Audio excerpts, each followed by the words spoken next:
جود مورنينج. اول مره اعمل فيديو بالشكل ده، بس حبيت ان انا اقرب منكم اكتر واعرفكم بيه اكتر، ومش بس يكون اللي بيني وبينكم هو الجرومينج او بروسيس الجرومينج مع الحيوانات، وانتوا تشوفوا قبل وشكله بعد. لا، طب انا بعمل ايه غير الجرومينج والشغل؟ بعمل ايه من اول ما بصحى، من اول ما بفتح عينيا؟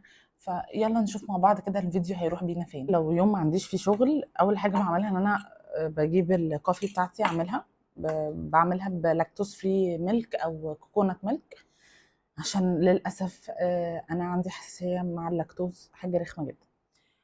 بعدين اول حاجه بعملها كده، اول ما بفتح عيني واول ما بخش التويليت بنضف الليتر بوكس بتاع القطط. ده اول حاجه، بحس ان هو انا فوقت اليوم بسرعه، عشان اي حد برضه يخش التويليت او انا اخش تاني ما تبقاش الريحه افظع حاجه.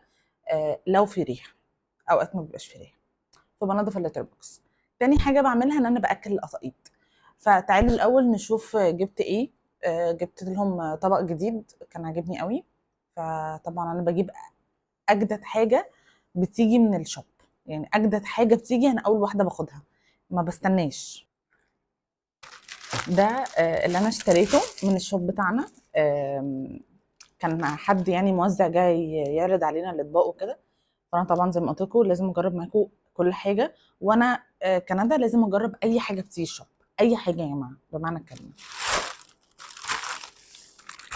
طول عمري كانت نفسي في طبق للقطط يكون عالي شويه، عالي من الارض شويه. طبعا كان نفسي يكون اعلى كمان، بس خلينا نجرب ده. واي نوت.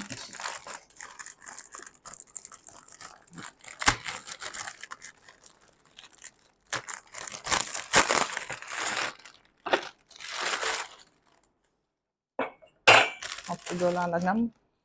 شكله في الشياكة منه، خشب كده، حتى مش متلمع، مش متصنفر، مش كده. وده it goes very well مع شكل وديكوريشن البيت بتاعي، عشان عاملاه شكل الفارم هاوس شوية كده.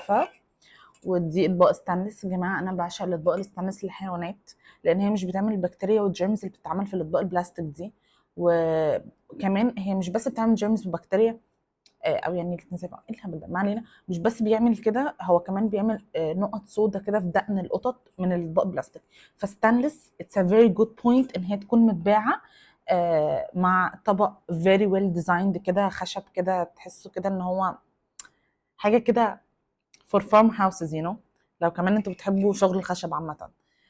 في نفس الوقت الطبق ده رخيص جدا، يعني بالنسبه للحاجات اللي بنشوفها الطبق ده بجد رخيص جدا يا جماعه. اهم حاجه بعملها في اليوم اول ما بصحى، مش زي ما انا قلت لتر بوكس ويلا هوبا، لا. هما بيصحوني فلازم ادلع وابوس واحضن، فلازم اعمل كده مع القطط الاول. بس بعد ما بيرخموا عليا، هما بيرخمين جدا في موضوع ان هما يصحوني ده، رخمين يعني، بيبقوا مصممين قوي ينطوا بقى على دماغي وكده. بعد كده الليتر بوكس، بعد كده الفطار بتاعهم والكوفي بتاعتي. فغسلت الاطباق وهنشفهم. وعلى فكره دي مش اول اطباق ستانلس اجيبها، انا على طول بستخدم اطباق ستانلس، يعني ده طبقهم الاساسي اصلا، فده اكبر شويه. طبعا واضح فرق الماتيريال برضو، خلينا واضحين. فاحنا بنتكلم عن طبق مصري وستانلس، فده something good وكمان تشيب. وده برضو طبقهم القديم، كانوا اتنين برضو. فهنستخدم الجديد النهارده. انا حاسه ان انا حبيت النوعيه دي من الفيديوهات، يعني من غير اديت ومن غير ترتيب كلام وكده، حاسه انه احسن. لو عجبكم الفيديو قولوا لي، يعني ممكن اعمل كده على طول واعمل كل حاجه الحيوانات معاكم كده بطريقه مش مترتبه قوي. حابه الموضوع. حطينا الاطباق، نفطر بقى.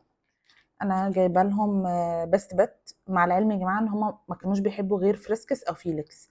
بس خلاص ابتديت انا، عشان انا اللي بعودهم على الحاجه مش هم اللي بيعودوني على الحاجه. ابتديت ان انا اديهم في فرايتيز كتير، فانا بفطرهم وات فود.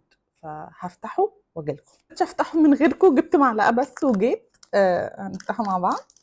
هم اصلا بينونوا لي دلوقتي، ونبتدي نحطهم في الاطباق.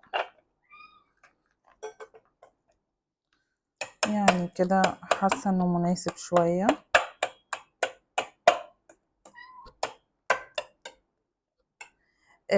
هو انا بس وانا بحط الحاجه افتكرت ان انا عندي مشكله. انا عندي قط بياكل فوق الكاونتر وقط بياكل تحت الكاونتر، عشان اللي بياكل تحت ما بيعرفش يطلع فوق. عشان لو طلع فوق هياكل اكل اللي فوق، يعني القط اللي تحت ده بياكل في الاتنين. فانا مضطره اسفه ان انا ياكلهم في ده النهارده عشان اجربه، او احط فيه دراي فود، او افرقهم كده. انا كده ما عملتش حاجه يعني، مش فاهمه. هحطه كده وخلاص، مش مشكله، عشان بقى ايه، نصحصح ونشرب الكوفي بتاعنا. هحطه كده وخلاص النهارده. اعلى بكتير، بصوا الفرق. قال يا توت رش ياكل تحت. تعالى توتو، ما رضاش ياكل تحت، فانا كان لازم احطه له فوق. القط اللي تحت عشان بياكل بكميه كبيره جدا، وده غلط اصلا عليه. تعالى. فبضطر ان انا احط له لوحده وكميه مناسبه عشان ما ياكلش كتير، والقط اللي فوق بحط له كميه صغيره على قده، على قد اللي بياكله. وهشرب الكوفي بتاعي وارجع اعمل لكم فيديو تانية برد فيها على اسئله ناس كتير جدا لحاجات كتير جدا تخص حيوانات المنزل وحيوانات البيت وحيوانات الاليفه وحيوانات الجنينه وحيوانات الشارع وكل حيوانات. صباحكم فل. ولو حبيتوا الفيديو ده وحبيتوا ان احنا بنتشات كده مع بعض قولوا لي في الكومنتس.